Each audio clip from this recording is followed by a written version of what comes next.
Well, the tables have turned here on Weather World. I am sitting here with our very own Jon Nese. He's usually the one who does the interviewing, but tonight I have the pleasure of interviewing him because he has come out with a book that we are going to talk about tonight. It's called The Weather God's Curse, The Gettysburg Campaign, and he co-wrote this with Jeffrey Harding. Welcome, Jon. Thank you, Marisa. And Thanks congratulations. For having me. Thank you very much. So Jeffrey Harding is a historian. He knows a lot about the Gettysburg campaign. He is a tour guide in Gettysburg. How did you get involved with him? Yeah, Jeff is a licensed Gettysburg battlefield tour guide, and it was more or less a random call. He knew I had some interest in the link between weather and history. I had done some actually here on Weather World about the Battle of Gettysburg and the weather. And he saw that, and he had a very simple question. He said that visitors always ask him what it really felt like, and no one had been able to combine humidity with the heat. I mean, there was an observer in Gettysburg, a professor at Pennsylvania College, who had a number, 87 degrees, on the third day of the battle, but no idea about how humidity played a role. And he wanted to know if I could help. And so this book doesn't just follow the battle, it follows the whole campaign. So tell us a little bit about what do you mean by campaign? Right, the project started just focusing on the battle. Okay. But then we published a paper about the battle itself and decided to write a book. The term Gettysburg Campaign to historians generally refers to, it's a 6-week period. It starts on June 3rd, 1863, when the armies were clustered around Fredericksburg, Virginia, which is about 50 miles south-southwest of Washington, D.C. And then the armies moved north. The battle occurred July 1 through 3, and then Lee retreated. And generally speaking, the end of the campaign is July 14th, 1863, because on that date, he was able to get his armies back across the Potomac River out of Maryland into the safety of Virginia. Okay, so we know that Jeff is the historian involved in this, but what were your contributions, and specifically new contributions, toward this story? Yeah, well, the first order of business was to try to figure out how we could get an estimate of the humidity in Gettysburg, you know, the dew point, so to speak, because the observer in Gettysburg, Professor Michael Jacobs, did not observe dew point. So we had to figure out, I had to figure out what to do, and it turns out that up the road in Harrisburg, which is only, of course, about 35 miles from Gettysburg, there were 2 observers who did observe not dew point. In that day, they observed something called the wet bulb temperature. But if you know the wet bulb temperature, you can get the dew point. And so once we knew what the dew point was in Harrisburg, I was able to establish that the air mass that enveloped Gettysburg during the battle was pretty much the same air mass that enveloped Harrisburg.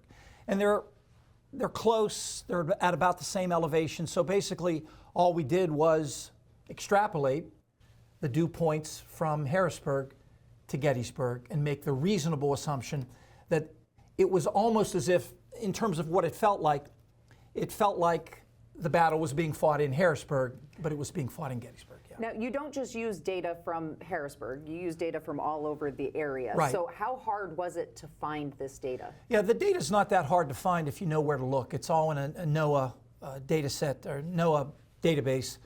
So we also used a lot of data from the Naval Observatory in Washington, D.C. And the unique thing about that data was it was available every 3 hours. So you had 8 observations a day. And you know how valuable it is, because I didn't say this earlier, but the observations from Harrisburg and Gettysburg were only available every 8 hours, 3 times a day, 7 a.m., 2 p.m., 9 p.m. And a lot goes on between those. But now the Naval Observatory helps fill in some of the gaps that you couldn't fill in with just the Gettysburg and the Harrisburg data. You also talk a lot in the book about NOAA reanalysis and being able to figure out what the weather patterns were during this time period. Talk about that. Right, sure. NOAA has come up with it's essentially a computer model which, instead of forecasting forward, which is what we like to do on Weather World, it forecasts backward. It rebuilds or reanalyzes and provides sort of the best case. This This is our best estimate of what the weather maps looked like. And it goes back to 1836. And you can generate weather maps three-dimensionally every 3 hours back to 1836. And this was the first time that I'm aware of that this resource was brought to bear, not just on the Gettysburg campaign, but on the Civil War. Oh, wow. Yeah.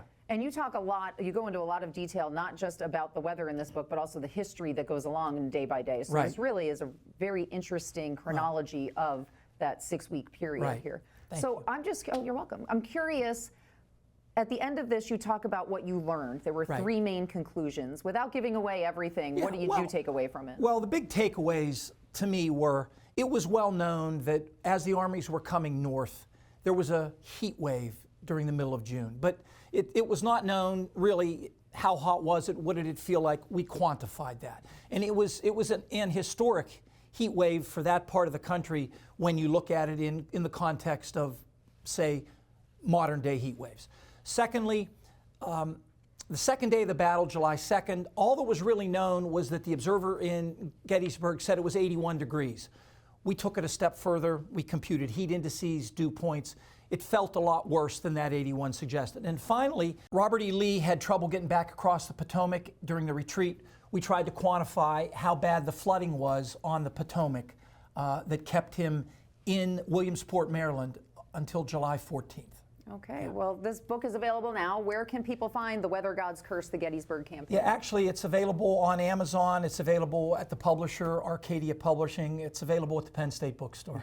All right. Well, Jon Nese, you wrote this with Jeffrey Harding. Yeah. Thank you so much. Thanks, It's a pleasure Marisa. to have you Thanks here. for having me. And we'll be back in a moment with more.